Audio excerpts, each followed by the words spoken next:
салом бинандагони гиромӣ, дар барномаи навбатии арши илм мо шуморо бо олиме ошно месозем, ки дар замони хеш бо илм ва дониши худ роҳи инсониятро равшан кард.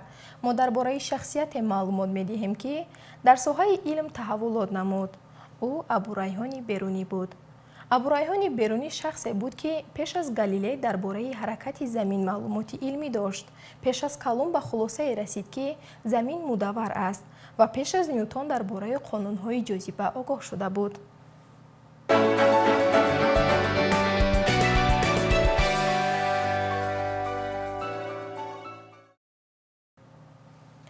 Абурайҳони Берунӣ аз даврони хурдсолӣ ба таҳсили математика, астрономия ва ҷуғрофия пардохт. Берунӣ барои омӯхтани илмҳои гуногун ва ҷамъ овардани маълумоти астрономӣ, математикӣ ва ҷуғрофӣ кӯшиш мекард. ҳаёти Берунӣ осон набуд, зеро вай дар роҳи илм бо мушкилоти зиёде рӯбарӯ мешуд. Лекин ба ҳамаи ин нигоҳ накарда, Берунӣ ба мақсади худ расид.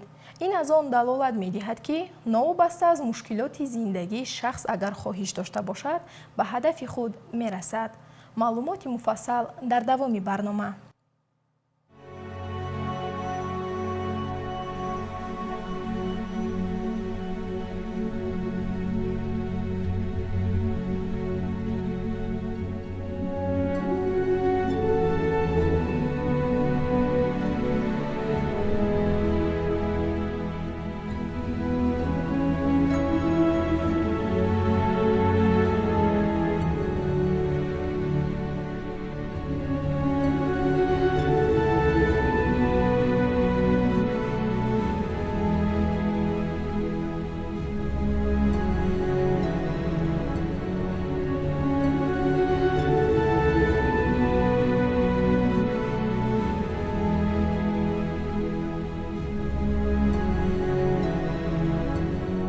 Абурайҳони Берунӣ яке аз бузургтарин донишмандоне буд, ки қариб дар тамоми соҳаҳои илм аз ҷумла астрономия, математика, ҷуғрофия, таърих, тиб ва филология таҳқиқоти амиқ анҷом додааст.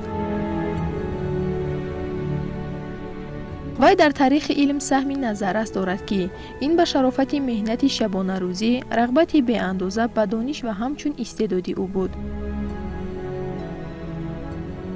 Абурайҳони Берунӣ дар шаҳри Қатм таваллуд шудааст. аз рӯи манбаъҳои гуногун, таърихи дақиқи таваллуди ӯ ба соли 973 мелодӣ рост меояд. вай дар оилаи зиёӣ ба дунё омадааст, ки муҳити илмӣ дар он ҳукмфармо буд. аз давраи кӯдакӣ мавсуф ба илм таваҷҷӯҳи хоса дошта, ба зудӣ таҳсили илм кард. ҳамчунин дар овони хурдсолӣ ва таҳсилоти аввалияи ибтидоӣ, вай дар муҳити хонаводааш бо омӯзгорон ва донишмандони зиёде робита дошт, ки ба ӯ дар рушди тараққиёти илмияш кӯмак намуданд.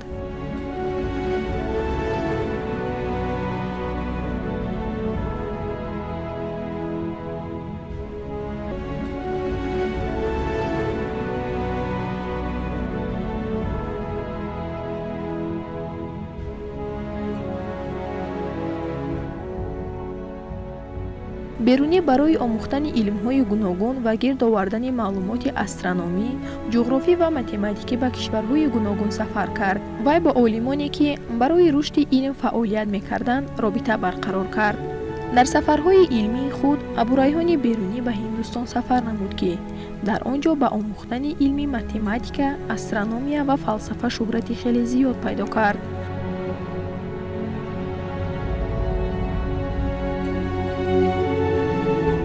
вай ба омӯхтани илмҳои дақиқ ва эҷоди робитаҳои илмӣ бо донишмандони ин кишвар дошт. аз як ҷониб ин сафарҳо барои ӯ хеле муфид буданд, вале аз ҷониби дигар мушкилоти зиёдеро ба бор овард. Берунӣ дар ёддоштҳои худ гуфта буд, ки барои мутолиаи забони ҳиндӣ ва фаҳмидани асарҳои илмии онҳо бештар вақт сарф кардааст. Берунӣ шахсияти беназир буд, ки бо кӯшишҳои пайвастаи илмӣ дар замонҳои гуногун ба унвони олим ва донишманд дар миёни олимони муосир шӯҳрат ёфтааст.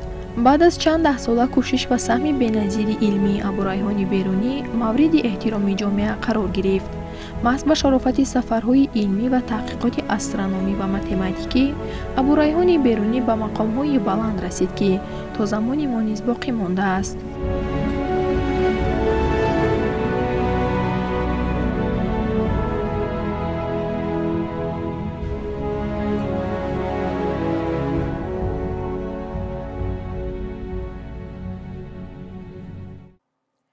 беруни танҳо фарзияҳо пешниҳод намекард, ӯ онҳоро бо таҷриба санҷида, бо далелҳо собит мекард. масалан, радиуси заминро чӣ гуна ҳисоб кардан мумкин аст? имрӯз мо бо асбобҳои муосир инро анҷом медиҳем, аммо берунӣ бо усули хоси худ ва бе технологияи пешрафта ин корро анҷом додааст. берунӣ бештар аз 150 китоб навиштааст. инчунин ӯ яке аз аввалин олимоне буд, ки дар бораи ҳаракати замин ва таъсири он ба ҷозиба ва обу ҳаво андеша ва назария пешниҳод намудааст.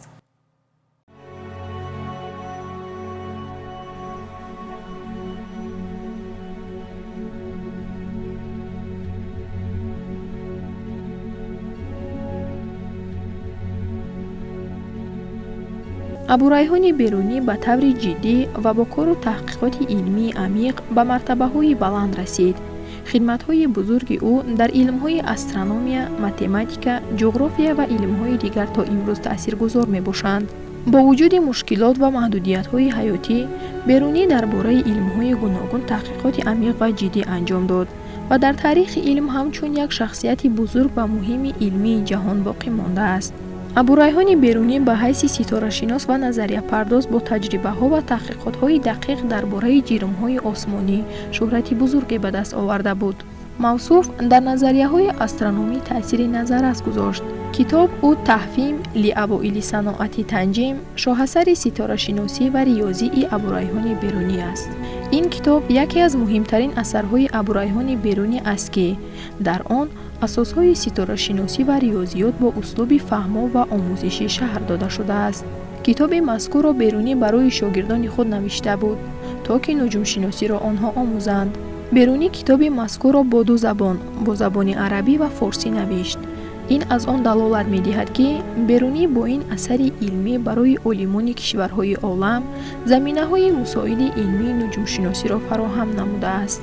дар саҳифаҳои аввали китоб берунӣ сабабҳои навиштани китобашро шаҳр медиҳад ва мегӯяд, ки илми ситорашиносӣ бояд бар пояи далел ва ҳисобу китоб бошад, на бар асоси тахмин ва хурофот.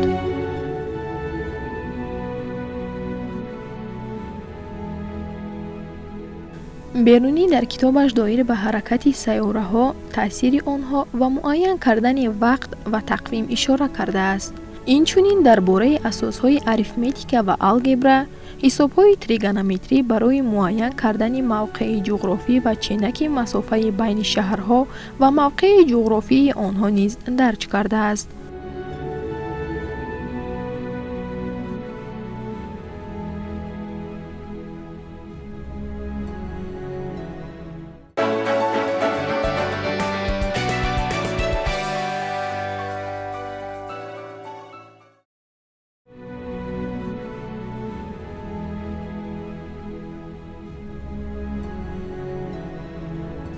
берунӣ усулҳои гуногунии ҳисоб ва таҷрибаро истифода мебурд.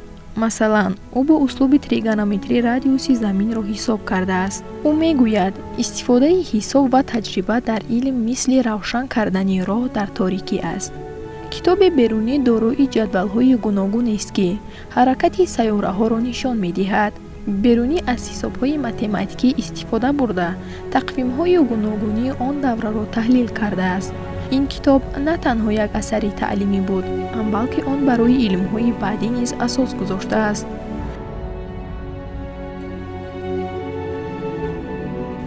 нуҷумшиносҳои баъдӣ аз китоби берунӣ истифода бурданд. махсусан дар давраи ренессанс, ситорашиносони аврупоӣ бо ин асар ошно шудаанд. он яке аз намудҳои илмҳои дақиқ аст, ки илмро аз тахайюл ва тахмин ҷудо мекунад. китоб ӯ таҳфим ли авоили саноати танҷим яке аз беҳтарин асарҳои илмии замони худ буд. берунӣ дар китобаш ба мо нишон медиҳад, ки илм танҳо бо таҷриба ва далел пеш меравад.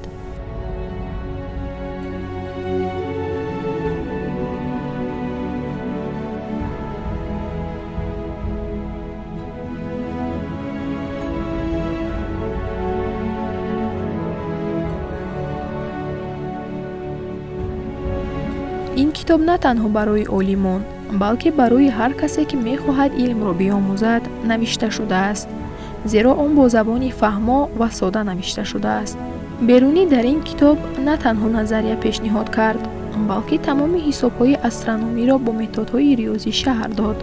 бо ҳамин ӯ ба ҷаҳониён собит кард ки илм марз надорад ва талаби дониш барои тамоми инсонҳо муҳим мебошад. берунӣ яке аз нахустинҳо буд ки дар китоб заминро бо истифода аз услуби геометрӣ ва астрономӣ дар муодилаҳои баланд ҳисоб кард. вай бо истифода аз ҳисоби кунҷи мавҷи нур ва таҳлилҳо ки дар як маротиба ду тараф ба ҳам мувофиқ буданд, диаметри заминро муқаррар кард. мавсуф аз роҳҳои астрономӣ истифода кард ки дар асоси он имкони ҳисоб кардани масофаҳо байни ситора ва замин имконпазир буд. ҳисоботи астрономии берунӣ нишон дод ки то чӣ андоза асбобҳои астрономии даврӣ ва дидгоҳҳои нав дар таҳқиқоти астрономӣ барои мушоҳида кардани фазо зарур буданд. берунӣ аввалин бор вазни сайёраҳо ва таъсири ситораҳоро бо истифода аз усулҳои математикӣ ва астрономӣ равшан сохт. вай дар равишҳои динамикии сайёраҳо дар асари худ китоби астрономӣ шарҳи муфассал дод. вай усулҳои мукаммали ҳисоб кардани самт ва ҳаракати ситораҳоро барои илми ситорашиносии даврӣ таррезӣ намуд. таҳлилҳои ӯ дар шеваи астрономия дар замони худаш таъсири ҷиддӣ гузошт.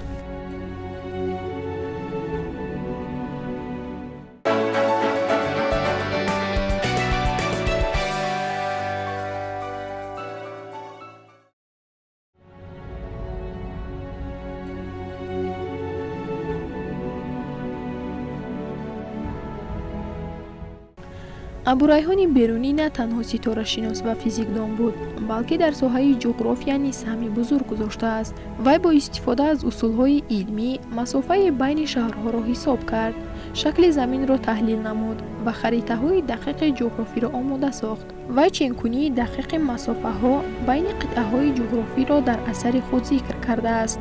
берунӣ нахустин шуда дар асари китоб алҷуғрофия усулҳои ченкунии дурустии масофаҳо дар атрофи заминро тавсиф намуд. берунӣ дар китоби ҷуғрофия таърифҳои амиқ дар бораи минтақаҳо ва хатти ҷуғрофии кишварҳо дод ки дар навбати худ дар натиҷаи таҳқиқоти олимони баъдӣ таъсири бузург гузошт. яке аз кашфиётҳои муҳимтарини абурайҳони берунӣ ин буд ки ӯ исбот кард ки замин курашакл аст. вай қайд кард ки ҳангоми ҳаракат ба самти шимол ё ҷануб баландии ситораҳо тағйир меёбад ки ин далели курашакл будани заминро нишон медиҳад. ӯ ба хулосае омад ки агар замин ҳамвор мебуд, пас чунин тағйирот дар баландии ситораҳо ба назар намерасид. берунӣ яке аз аввалин олимоне буд ки бо истифода аз усули тригонометрӣ радиуси заминро ҳисоб кард. вай дар болои кӯҳ истода кунҷи уфуқро чен кард ва бо истифода аз усулҳои риёзӣ радиуси тахминии заминро ҳисоб намуд. натиҷаи ӯ қариб ба радиуси воқеии замин ки имрӯз ба асбоби муосир чен карда шудааст мувофиқат мекунад. берунӣ ба сохтани харитаҳо ва муайян кардани мавқеи шаҳрҳо таваҷҷӯҳи зиёд дошт. вай ҳамоҳангии ҷуғрофии зиёда аз 600 шаҳр ва деҳаро дар китобҳояш сабт кардааст. ӯ барои муайян кардани масофаҳо ва ҷойгиршавии шаҳрҳо аз тригонометрия истифода мебурд. мисол, ӯ масофаи байни бағдод ва ҳиндустонро дақиқ ҳисоб кардааст. берунӣ дар китоби таҳқиқи ҳиндустон география, фарҳанг ва таърихи ҳиндустонро ба таври илмӣ шаҳр додааст. дар ин китоб ӯ дар бораи ҷуғрофияи ҳиндустон, мавқеи шаҳрҳо, дарё, кӯҳҳо ва муносибатҳои ҳиндустон бо дигар кишварҳо дарҷ кардааст.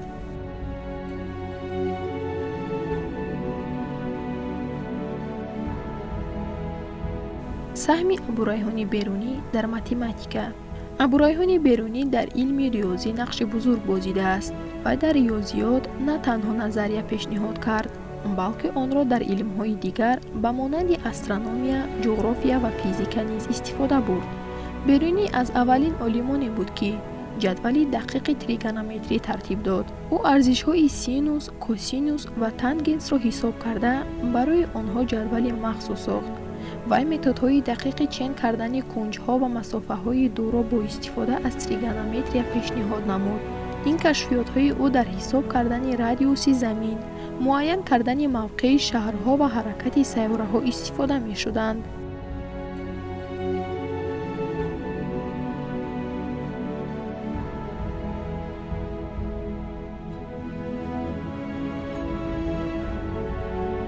беруни формулаҳои нав барои ҳисоб кардани масоҳат ва ҳаҷми ҷисмҳо пешниҳод кардааст. ӯ усулҳои нав барои ҳисоб кардани масоҳати рӯи заминро истифода бурд. формулаҳои ӯ барои муайян кардани ҳаҷми кӯҳҳо, водиҳо ва соҳилҳои баҳрҳо муҳим буданд. ин методи ӯ имрӯз дар геометрия ва физика истифода мешавад.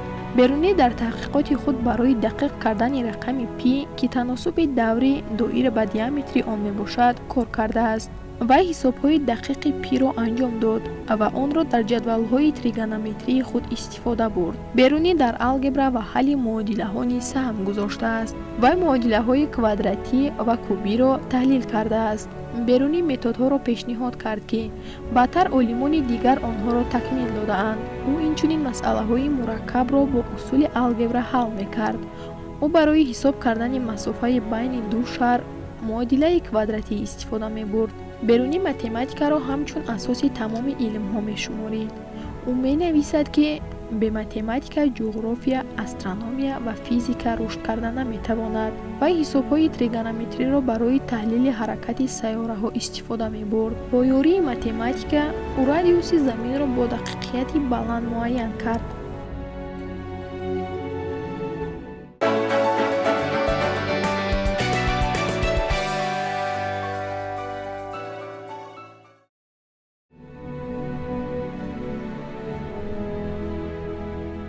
абу райҳони берунӣ на танҳо астроном ва риёзидон буд, балки дар соҳаи тиб ва дорушиносӣ низ таҳқиқоти муҳим анҷом додааст. вай гиёҳҳои шифобахш, хусусиятҳои доруҳо ва таъсири муҳитро ба саломатии инсон омӯхтааст. берунӣ дар китоб ус-сайдана фи тиб маълумоти муфассалро дар бораи гиёҳҳои шифобахш, минералҳо ва моддаҳои доруворӣ ҷамъ овардааст. китобаш яке аз аввалин луғатҳои тиббӣ мебошад ки номи доруҳо бо забонҳои гуногун арабӣ, форсӣ, санскрит ва юнонӣ овардааст. дар ин китоб мавсуф гиёҳҳо ва таъсири онҳо ба бемориҳо, таъсири муҳити зист ба саломатии инсон ва инчунин моддаҳои минералӣ ки дар тиб истифода мешуданд тавсиф кардааст. берунӣ хосиятҳои шифобахши оби минералӣ ва металлҳо масалан сурма, мис ва нуқраро таҳқиқ карда таъсири онҳоро ба организм шарҳ додааст. берунӣ қайд карда буд ки табобат бояд бар пояи далелҳо ва таҷриба бошад, на хурофот ва боварии хато. абу райҳони берунӣ як донишманди беназир буд ки дар астрономия, ҷуғрофия ва математика на танҳо ба илми асрҳои миёна таъсир гузошт, балки барои рушди илмҳои навини муосир дар замони ҳозира ҳам кӯмак намудааст. дар астрономия вай ба таҳқиқи ҳаракати сайёраҳо ва масофаҳои астрономӣ диққат дод.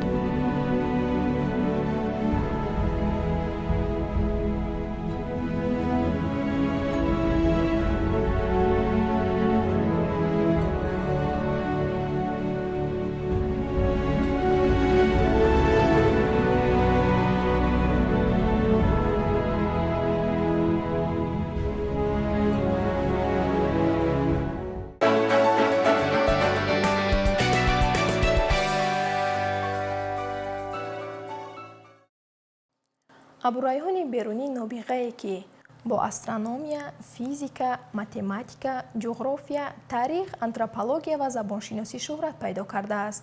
ӯ дар бораи замин, ситораҳо ва кайҳон таҳқиқот анҷом дода, назарияҳои илмии навро пешниҳод кардааст. номи берунӣ на танҳо дар таърих боқӣ мондааст, балки имрӯз донишгоҳҳо, ҷоизаҳои илмӣ ва ҳатто кратер дар моҳ ба номи ӯ номгузорӣ шудаанд. бинандагони гиромӣ, барномаи Арши илм ба анҷом расид. дар барномаҳои навбатӣ мо таҳиягарони барнома кӯшиш мекунем ки шуморо бо зиндагӣ ва фаъолияти илмии дигар олимони дунё ошно созем. хайр, то барномаҳои дигар хуш монед.